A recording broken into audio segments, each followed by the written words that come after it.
যে শুধু তৃণমূল নয়, বামেদের দুর্নীতিকেও ছাড়া হবে না। সেই মতো দেখা যাচ্ছে টালিগঞ্জে একটি কলেজ, সেখানে 100 কোটি টাকার দুর্নীতির অভিযোগ উঠেছে।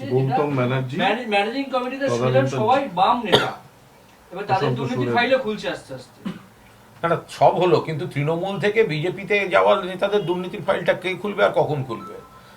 বা ইদানিং কালে যাদের ভালো তৃণমূল বলতে যাওয়া হচ্ছে, মাননীয় মুখ্যমন্ত্রী দুর্নীতির বিরুদ্ধে বলছেন, খুব ভালো লাগছে শুনতে, খুব ভালো লাগছে। এটা নিয়ে কোনো কথাই হবে না।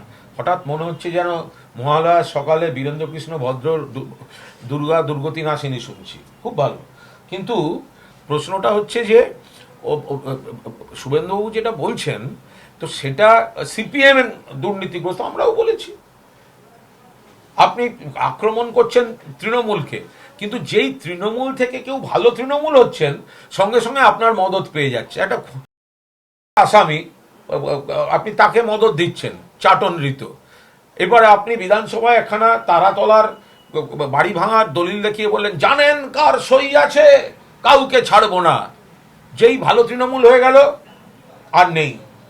আপনি মুখ দিয়ে নাম করে করে বলছেন, আমি বলছি না, 80টা 90টা অমুক ব্যক্তি আর তার ছেলে ইল্লিগাল কনস্ট্রাকশন করেছে।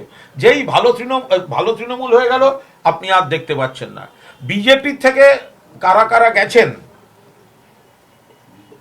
তৃণমূল থেকে কারা বিজেপিতে গেছেন, সেই নামগুলো আপনিও জানেন। তো সেই দুর্নীতির কি হবে? দুর্নীতি মানে শুধু বিজেপি আর বিজেপির বি টিমকে আড়াল করে রেখে দুর্নীতির বিচার হতে পারে না। কিন্তু গত 15 বছরে বামেরা তো বারবার আপনাদের দুর্নীতি নিয়ে সরব হয়েছে, এখন দেখা যাচ্ছে তারাও ওই কলেজে 100 কোটি টাকা 200 কোটি টাকা। সিপিএম যে বিজ্ঞান ভিত্তিক পদ্ধতিতে বারবার দুর্নীতি করেছে, বেঙ্গল ল্যাম্প কেলেঙ্কারি থেকে বিভিন্ন প্রতিষ্ঠান বিভিন্ন জায়গায়, এগুলো তো স্পষ্ট, সেটা আমরাও বলেছি, এ করেছে। এখন সেগুলো তো যুগে যুগে সামনে চলে এসেছে। শুভেন্দুবাবু একদম এই যে প্রথম সিপিএম এর কোনো দুর্নীতি ধরছেন, ব্যাপারটা তো সেরম নয়।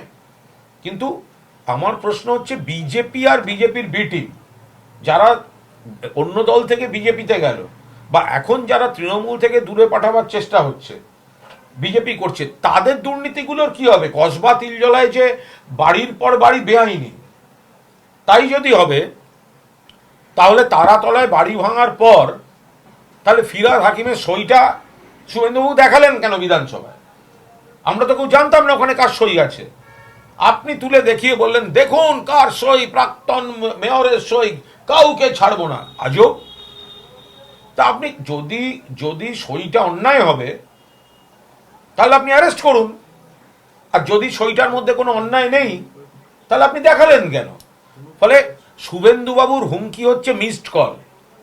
শুভেন্দুবাবুর হুমকি হচ্ছে মিসড কল। ধরবো চলে আসুন, ধরবো চলে আসুন, ধরবো হয় বিজেপিতে আসুন, নইলে ওই ভালো তৃণমূল বা চাটন শিবিরে যান। শুভেন্দুবাবু যতবার বলেন সেটা হচ্ছে সমস্ত মিসড কল। নইলে ফিরহাদ হাকিম থেকে জাভেদ খান, যাদের উনি ইন্ডিকেট করে করে দুর্নীতির অভিযোগ এনেছেন, আজকে কেন তাদেরকে ছেড়ে রেখে দেওয়া হয়েছে বাইরে? কেন ছেড়ে রেখে দেওয়া হয়েছে? আর যদি ছেড়ে রেখে দেওয়া হবে, তাহলে আপনি দুর্নীতির অভিযোগ তুলেছিলেন কেন?